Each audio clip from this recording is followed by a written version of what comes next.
सुरुवातीला एक महत्त्वाची बातमी बघूयात। दादा गेल्यानंतर लगेचच विलीनीकरणाला आमच्याकडनं पूर्णविराम असं रोहित पवारांनी सांगितलंय। चर्चा दादांसोबत झाली होती, आता सगळं गौण आहे। आमच्यासाठी विलीनीकरण आणि राजकारण हा दुय्यम विषय असल्याचं रोहित पवार यांनी म्हटलंय। दादांच्या अपघाताची चौकशी व्हावं हे जास्त महत्त्वाचं असल्याचं रोहित पवारांनी सांगितलं।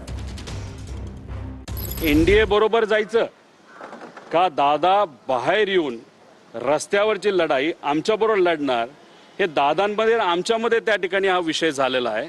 आज दादा नाही आहेत, त्यामुळे या विषयावर चर्चा करणं गौण आहे आणि त्यामुळेच मी सांगतो की आमच्यासाठी या विषयाला पूर्णविराम लागलेला आहे दादा गेल्यानंतर लगेचच्या लगेच।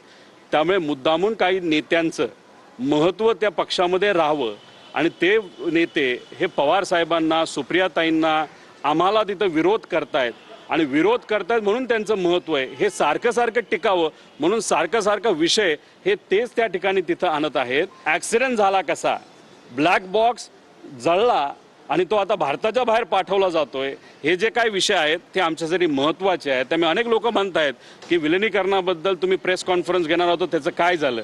आमच्यासाठी विलिनीकरण आणि राजकारण हे दुय्यम आहे। आज कशाची कुठल्या गोष्टीची महत्त्व आहे की दादांच्या बाबतीत प्रॉपर इन्व्हेस्टिगेशन होणं हे आमच्यासाठी महत्त्वाचं आहे। त्याच्यामुळेच आम्ही फक्त त्या विषयावर फोकस करून आहोत। मी तुम्हाला एक गोष्ट सांगू का, माझा भाऊच राहिला नाही, आता दादाच नाही राहिला। क्या मायने रखता है? त्याचं दुःख, दादांनी घेतलेले निर्णय, दादाची स्वप्न दादा बरोबरच गेली आणि आज माझा भाऊच नाही राहिला। त्याच्यामुळे आज कोण काय म्हणतंय मला काय फरक पडतो, मला खरंच सांगा। घड्याळ आणि तुतारी याचा काय वेगळ्या नाहीत, आम्ही एकत्रच आहोत, मात्र सध्या काय तुमच्या पक्षाकडनं काय हालचाली होताना पाहायला मिळत नाही काय? त्या संदर्भात वरिष्ठ जे ठरवतील, आज तरी चर्चा एकदम पूर्णविराम आहे, कुठल्याच प्रकारची चर्चा नाही आहे। विलिनीकरणाचा मुद्दा तुम्ही सर्वप्रथम मांडलेला होता, त्यानंतर अनेक आहेत ते प्रतिक्रिया ह्या ठिकाणी उमटू लागल्या। अनेक आमदार आहेत त्यांना देखील असं वाटतं असं देखील तुम्ही म्हटलेले होते।